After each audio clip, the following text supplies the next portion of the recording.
Well, increasingly, companies and even colleges and universities are just operating across border lines.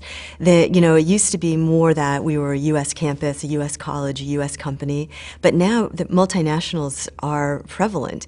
Even smaller companies are producing products overseas and sending people overseas, marketing overseas directly. And so what we find in our practice is that if you're just limited to the United States, you're not able to help your clients in what they're doing in their actual business or their actual institution. And it's made immigration law really exciting because people are going abroad, people are coming to the United States. There's a lot of fluidity across borders.